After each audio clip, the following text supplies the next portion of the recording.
प्रदर्शनियों के प्रमुख आयोजनकर्ता इन्फॉर्मा मार्केट्स इन इंडिया 18 से 20 अक्टूबर के बीच मुंबई के गोरेगांव स्थित बॉम्बे एग्जीबिशन सेंटर में world of concrete India expo के 9वें संस्करण का भव्य आयोजन की तैयारियों में जुट गया है। इसी को लेकर एक प्रेस कॉन्फ्रेंस का आयोजन वर्ली के फोर सीजन होटल में आयोजित की गई थी। आइए आपको हम सुनाते हैं इस मौके पर उपस्थित अतिथियों ने और क्या कुछ कहा है। I am Nilotpal Kaur from Sika India Private Limited.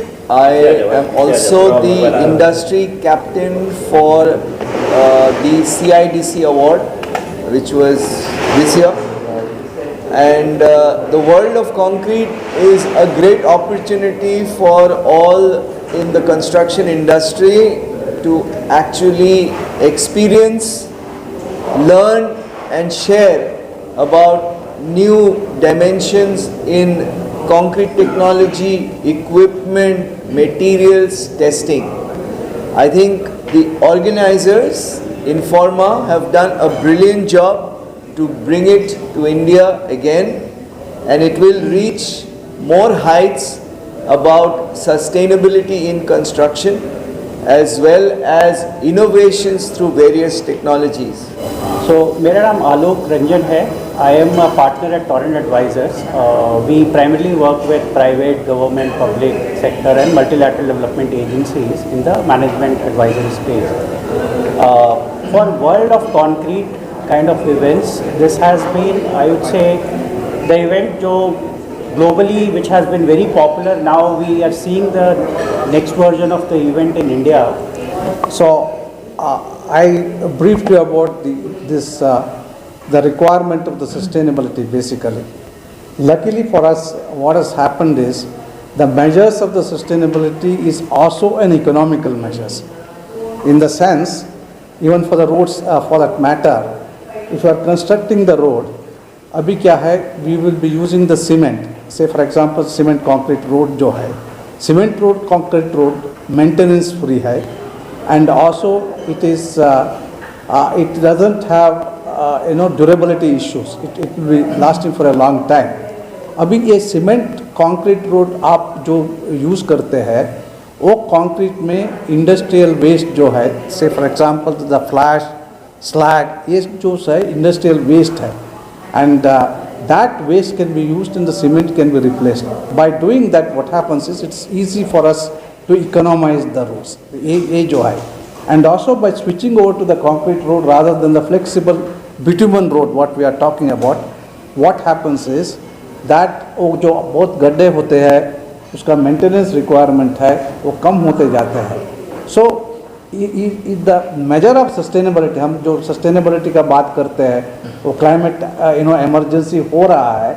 Measure of sustainability luckily for us is also the measure of economy, that it's possible for us to get the economic result from that. So, and also there are a lot of techniques nowadays used. अभी तो तोमरे साहब ने explain किया कि we are using the white topping technology. उसमें तो हमको ज़्यादा entire road को replace करने का ज़रूरत नहीं है. We can be doing the white topping on top of the existing road itself. And आजकल तो even ultra high performance concrete अभी बात कर रहे हैं. अल्ट्रा हाई परफॉर्मेंस कंक्रीट में we are going to get the strength of even up to 200 MPa. Normally जो concrete होता है 50 to 60 MPa ही होता है. अल्ट्रा हाई परफॉर्मेंस कंक्रीट में 200 MPa होता है. बहुत शुक्रिया आप सबका, आप यहाँ आए और मुझे बहुत अच्छा लग रहा है कि कंस्ट्रक्शन जैसे क्षेत्र के लिए आप में इंटरेस्ट है, आप रुचि रखते हैं, बहुत अच्छी चीज़ कर रहे हो. मैं मोटर्स के बारे में बात करूंगा, जैसे वॉल पुट्टी हुआ, प्लास्टर्स हुआ या टाइल एडेसिव्स हुआ. ये सारी चीज़ें हैं, ये कंक्रीट में नहीं आती लेकिन कंक्रीट के साथ ही आती है. मैं आपसे ये सवाल करूंगा कि आपके घर में जब कोई चीज़, कोई पेंट हो रहा है, कोई टाइल्स आप चेंज कर रहे हो, तो क्या आप देख रहे हो कि मीडिया में लेटेस्ट क्या आप गूगल कर रहे हो? आप हज़ार चीज़ के लिए गूगल करते हो, लेकिन क्या आप ये टेक्नोलॉजी गूगल कर रहे हो? आप नहीं गूगल करते, इसलिए आपको नहीं मालूम होता कि लेटेस्ट क्या हो रहा है. जैसे प्लास्टर, क्या आपको पता है रेडीमेड प्लास्टर आता है, वो या मिस्त्री आपके घर में आएगा, सैंड सीमेंट को मिलाएगा। अब वो कितना स्किल्ड है हमें मालूम नहीं। अगर वो सीमेंट को कम मिलाएगा तो आपका प्लास्टर उखड़ आएगा, क्योंकि उसमें वो एडेजन होगा नहीं। अगर वो सीमेंट को ज़्यादा मिलाएगा तो आपके दीवारों में पेंटिंग करने के बाद क्रैक आएंगे, और वो क्रैक रिपेयर करने के लिए आपको फिर खर्चा करना पड़ेगा। तो क्यों नहीं आप बाजार से रेडीमेड प्लास्टर ले रहे हो, जो फैक्ट्री में बना है, जो परफेक्ट है, और आपके मिस्त्री को सिर्फ पानी डालना है और उसको यूज़ करना है, यानी कोई गलती नहीं हो सकती। नंबर 1। नंबर 2, क्या आपको पता है कि वॉल पुट्टी जो है वो सस्ती आ सकती है, ग्रे में कलर में आ सकती है, और उसमें आपके पैसे बच सकते हैं। अब आप मुझे पूछेंगे वॉल पुट्टी वाइट क्यों है? तो वॉल पुट्टी, बहुत लोग बोलते हैं कि वॉल पुट्टी वाइट इसलिए है कि पेंट अच्छा लगना चाहिए। बिल्कुल नहीं है, वो पुट्टी नहीं है, प्राइमर है, और प्राइमर वाइट ही है। तो आपका पेंट बहुत बेहतरीन दिखेगा। अगर प्लास्टरिंग के बाद आप ग्रे पुट्टी लगाते हो, वो स्मूथ होती है दीवार, उसके बाद प्राइमर लगाते हो और पेंट लगाते हो।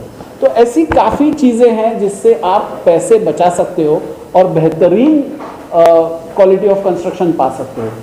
हमारे 2 दुश्मन हैं, रिपेयर और रीवर्क। रीवर्क मतलब हम करने के बाद हमें पता चलता है कि अरे हमने गलत किया, सबको उखाड़ो फिर से करो, ये हमारा दुश्मन है। और रिपेयर मतलब क्या? अच्छा बनाया, बिल्डिंग हो गया, सब रेडी हो गया, 1 साल में वापस रिपेयर के लिए आ जाता है। क्यों? हर रिपेयर और हर रीवर्क में हम सीमेंट वेस्ट कर रहे हैं, हम रेती वेस्ट कर रहे हैं, और सबसे इम्पोर्टेंट हम पानी वेस्ट कर रहे हैं। बॉस, कंक्रीट और हम में, या सीमेंट और हम में एक सिमिलर फंक्शन है, हम दोनों को खारा पानी नहीं चलता। आपको खारा पानी चलता है? नहीं चलता। हमको फ्रेश पानी चलता है। सीमेंट को भी फ्रेश पानी ही चाहिए। तो फ्रेश पानी दुनिया में कम है, हमें पीने के लिए चाहिए, तो वही सीमेंट यूज़ कर रहा है। और अगर सीमेंट को आप पानी दे रहे हो और उसमें रिपेयर और रिवर्क कर रहे हो, घड़ी घड़ी काम कर रहे हो, तो आप कितना बड़ा गुनाह कर रहे हो, ये आप सोचो।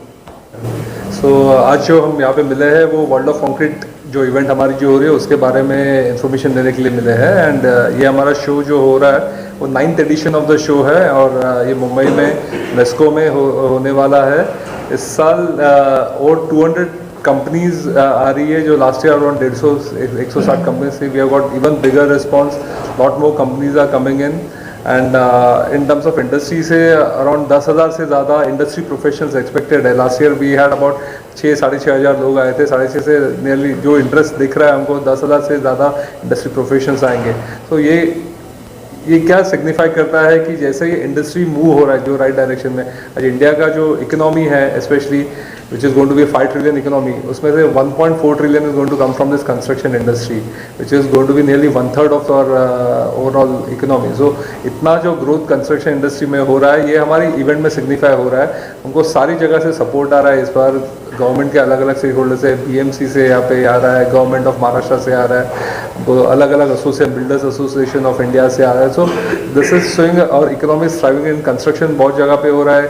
कंक्रीट का जो यूज़ है वो बढ़ रहा है इससे, और कंक्रीट की कॉस्ट भी कम हो रही है। उसकी नई नई टेक्नोलॉजी जो डिस्प्ले पे है वो आप जो यूज़ कर सकते हो अलग अलग इंडस्ट्रीज़ में जहाँ पे कंस्ट्रक्शन हो रहा है, वो सारी हमारे शो में मिलेगी। So I think this is something we are happy कि ये शो एक इंडिया को एक अलग हम एक छोटे रोल में प्ले कर रहे हैं कैटलिस्ट की तरह, जिससे इंडियन कंस्ट्रक्शन इंडस्ट्री को बहुत ज़्यादा बेनिफिट होगा ओवर द नियर फ्यूचर। तो G20 के बाद में काफ़ी देश इंटरेस्टेड है इन्वेस्टमेंट के लिए। कंस्ट्रक्शन के क्षेत्र में कितनी कंपनियाँ इंटरेस्टेड है आप? In terms of international participation जो आपने सुना, we have about 10% international participation, जो यूरोप से, जर्मनी से है, फ्रांस से है, इटली से है, US से कंपनीज आने वाली है ये शो में। सो अलग अलग G20 नेशन से भी पार्टिसिपेशन देखने मिल रहा है ये शो में। सुझाव है आपके तरफ ओपिनियन? मैं टेक्नोलॉजी के बारे में मैं बताना चाहता हूँ। जैसे गड्ढे भरने में काफ़ी सारी टेक्नोलॉजी मार्केट में है। प्रीवियसली हम लोग कोल्ड मिक्स से भरते थे, अभी भी all over India cold mix से भरा जाता है। एक तो टेक्नोलॉजी कोल्ड मिक्स, दूसरा जो टेक्नोलॉजी है मास्टिक, तीसरा टेक्नोलॉजी है रैपिड हैंडलिंग कंक्रीट, चौथा टेक्नोलॉजी है जियो पॉलीमर कंक्रीट। ये अलग अलग टेक्निक्स है जिसे हम गड्ढे भर जाते हैं, where we can fill the portals with all these different technologies wherever the portals occur on roads. For example, nowadays we had used rapid hardening concrete. Rapid hardening concrete technology जैसे हम गड्ढे भरते हैं वो एक बार गड्ढे भरने के बाद 6 घंटे में हम लोग traffic we can open for traffic after 6 hours. Geopolymer concrete is used where portals occurs on concrete roads. जब भी हम जियोपॉलीमर कंक्रीट से गड्ढे भरते हैं we can open that within 1 hour. So अलग अलग टेक्निक है, अलग अलग टेक्निक अलग अलग जगह पे यूज़ किया जाता है. सिविल इंजीनियर को खाली देखना है कि कौन सी टेक्नोलॉजी कहाँ यूज़ कर सकते हैं. अभी काफ़ी मॉडर्न टेक्नोलॉजीज मार्केट में है और ये टेक्नोलॉजी यूज़ करके अगर आप गड्ढे भरते हैं तो वो दोबारा गड्ढा नहीं होता है. या फिर जब आप सड़क बनाते हैं तो हम लोग ऐसी सड़क बनाना चाहिए कि एक बार सड़क बनाने के बाद उसके ऊपर गड्ढे नहीं आना चाहिए. जैसे मैं बता रहा था अल्ट्रा थिन वाइट टॉपिंग. अगर आप अल्ट्रा थिन वाइट टॉपिंग से सड़क बनाते हो तो एक बार अल्ट्रा थिन वाइट टॉपिंग से अगर आप सड़क बनाते हो तो उसके ऊपर एक भी गड्ढा नहीं आता है. अगर आप सड़क कंक्रीट रोड से बनाते हैं तो कंक्रीट रोड पर भी गड्ढे नहीं आते हैं. ये एक्सपीरियंस बताता है. तो दोनों में कास्ट का डिफरेंस कितना है जो आप बता रहे हैं दोनों तक? नहीं, आप कंक्रीट रोड जब हम नया रोड बनाते हैं वो हम लोग कंक्रीट रोड यूज़ करते हैं. जब हमें रिपेयर करना होता है, रिहेबिलिटेशन करना होता है, तब हम लोग ultra thin white topping use करते हैं. आज की प्रेस कॉन्फ्रेंस मेरा जो अपना मानना है, जो मेरी एक यार्ड स्टिक है, उसके हिसाब से बहुत सफल रही. और सबसे बड़ी सफल इसलिए रही कि बहुत हेल्दी इंटरेक्शन हुआ है, क्योंकि जो हमारे स्पीकर्स आए वो बहुत अपने अपने इंडस्ट्री के लीडर्स हैं. और सबसे बड़ी बात ये आई कि मीडिया बहुत अच्छे नंबर्स के अंदर टर्न आउट हुआ है और मीडिया ने बहुत अच्छे प्रश्न किए हैं और बहुत अच्छी पेशेंस दिखाई है. क्योंकि ये सेक्टर को अगर हमने आगे लेके जाना है तो उसमें मीडिया का एक बहुत अहम रोल है, बहुत इंपॉर्टेंट रोल है कि आप लोगों के पास जो एक लिखने की ताकत है वो किसी और के पास नहीं है. और ये सेक्टर तो मेरे ख्याल से सिर्फ भारत का ही नहीं, हर कंट्री के अंदर इकोनॉमिक, जैसे हम बोलते हैं ना कि इसका इंजन ऑफ ग्रोथ वो है, लाइफ लाइन है हर इकॉनमी की.